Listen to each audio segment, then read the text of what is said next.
There are 100 different levels of gaming. On level 1 there's console and PC gaming, both are pretty great. On levels from 2 to 4 there's anything in between. On levels from 5 to 99 there's just a huge pile of and then there's mobile gaming. Okay, it's not as bad as that, but it's fair to say that mobile gaming is the most hated type of gaming, and it's easy to see why. Mobile gaming has a lot of issues, which can make portable video gaming, as some may say, a big pain in the ass. Now don't get us wrong, we love the convenience of being able to play our favorite games on the go, but with things like intrusive advertisements, games that were probably made within 2 business days at best, and aggressive in-app purchases that feel like they're designed to drain our wallets, it's enough to make even the most dedicated gamer want to throw their phone out the window. So today we're going to take a look at and maybe even find some solutions to these pesky problems. Grab your multifunctional digital media player and join us as we navigate the often rocky landscape of mobile gaming. Have you ever been enjoying a game, having a great time, and then suddenly, bam, an ad pops up like a f***ing Pokemon? Like, do you really want to piss me off to the point of quitting, you stupid game? This is something that as a mobile game player you have to learn to deal with. Because there are many great games out there that also just love to shower you with targeted advertisements every 26 seconds for the latest and greatest in everything you don't care about. But hey, at least they give you some time to contemplate your life choices. It's even better when you get an ad that just straight up lies to you. Games by Playrix like Gardenscapes were pretty notorious for this and kind of pioneered the deceiving ad industry, so much so in fact that their ads were actually banned for misleading people. Now we get it, ads help developers make money and allow us to play games for free. In some games buying any of the in-game items just isn't too worth it, and most people don't buy things in games at all, so to get something out of your companies just end up pissing you off as the next best option. Absolutely phenomenal, just a big round of applause to whatever imbecile decided this is a good idea. One solution is to offer a way to get rid of ads by paying, so it's sort of like you bought a premium version of the game. And many games have that already, but in some games the price is too steep for me to really care too much. A different fix is to offer rewards for watching ads. So in a way it's a win-win situation. You get something fun in the game and the greedy businessmen get their $0.025. But honestly the best solution would be to just get rid of ads altogether. I mean, if the ads were actually good like Supercell's ads, it wouldn't be so bad. But unfortunately we live in a society and most ads just end up looking something like this. This jelly man really tall. Or fat. But red gates make him shorter or thicker. Ha, it's so funny. God help us all.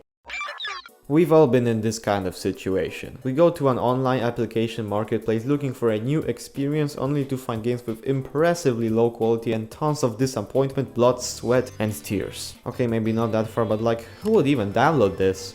Kids. Of course it's always kids. Well, I technically don't have a source for this, so this is all speculation, so any kids in my audience please don't sue me, but you see ads for games like this all the time. It feels like the developers spent the entire budget on the marketing campaign, and the remaining $10 were used to make a low quality experience meant to appeal to an audience between 4 to 11 years of age. One might speculate that the people behind these games thought to themselves something along the lines of, okay, so we have a budget, let's just throw together a quick game out of random 3D models we find online, whatever is in the Unity asset store and the programming skills of a 10-year-old, and just see if it sticks. Like, who looked at this with absolutely no shame whatsoever and went, yep, that's good enough. And now we have to deal with app stores being flooded with these games. Thanks, Voodoo. Unfortunately, it seems like that as long as these low quality games keep generating revenue, they won't be going away anytime soon. So what can you do if you're a player looking for a new high quality game? Well, the top charts of your local app store might not be the place to look. Instead, you can try searching for interesting games online on websites like Pocket Gamer or on YouTube channels like ours. There are plenty of hidden gems out there waiting to be discovered. You just have to dig a little deeper to find them. And remember, even if a game doesn't make it to the top of the charts, it doesn't mean it's not worth playing. There are many amazing mobile games out there, it's just a matter of finding them.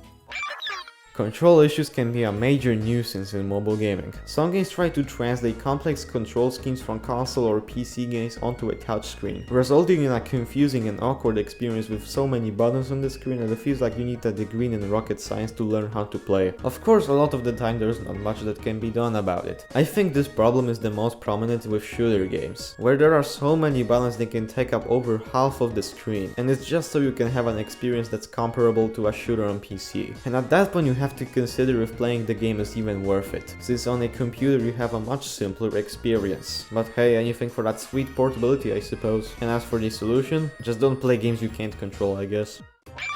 If you're a mobile gamer, this might have happened to you at some point. You're on a fun road trip allowed to play your favorite mobile game, but when you open it up you get a message that goes something along the lines of no Wi-Fi connection detected. Please connect to a Wi-Fi network to continue playing. What a bitch. But really, what is the point of a Wi-Fi requirement in some games? Sure, it makes sense for online multiplayer games where you need a stable connection to communicate with other players. But for single player games it just seems like a ploy to keep serving players with more and more ads. And let's be real, Wi-Fi can be pretty unreliable, especially when you are on the go. So when you're in the middle of a cornfield trying to play your favorite single player game, you may face some problems. As for the solution, I've got absolutely nothing, since as the player you are pretty much powerless in this situation.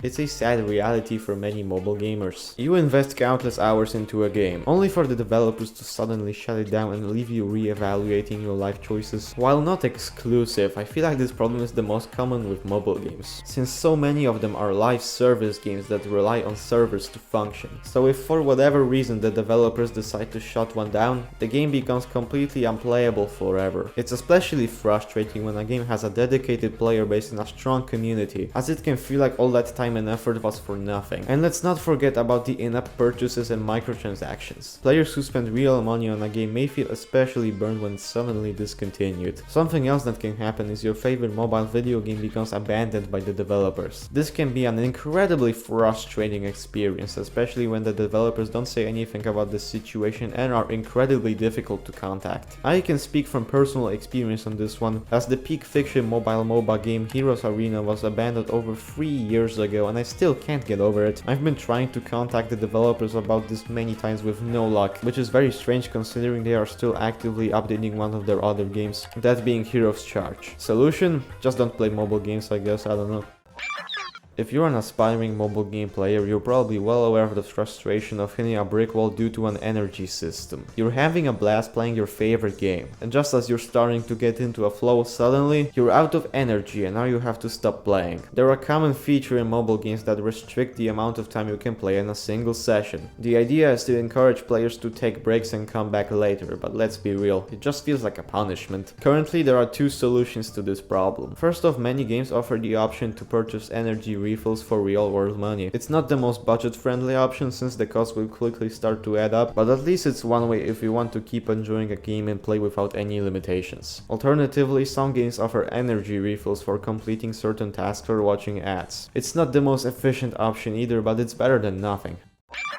And finally, there's pay to win. For those blissfully unaware, pay to win refers to in-game items or advantages that can only be obtained by reaching deep into your pockets, or things that are straight up required for progression in the game. In practice, it looks something like this. You build your epic Clash Royale Sigma Male Cycle deck and you end up having to play against a max level player called Danklore69, spamming level 100 Mega Knights, and it feels like you can't really do anything to win other than spending thousands on gems and buying your way to victory. But hey, at least you get to feel like a boss while you're dominating the competition, right? Well, maybe not. Many players feel like these practices turn what was once a fair and enjoyable game into a pay-to-win experience. It's even worse when on top of pay-to-win microtransactions, the game also has gacha mechanics. Meaning that even if you do decide to spend money, you're not guaranteed to really get a good return for your investment, as what you'll get is determined by luck. Thankfully, many games have been becoming based far less on luck, but the issue is still widely present. There's no easy solution to the microtransactions and pay-to-win problem. Some players avoid games with these features altogether, while others are willing to fork over their hard-earned cash in exchange for an edge. Ultimately, it's up to each player to decide what they're comfortable with when it comes to wasting money.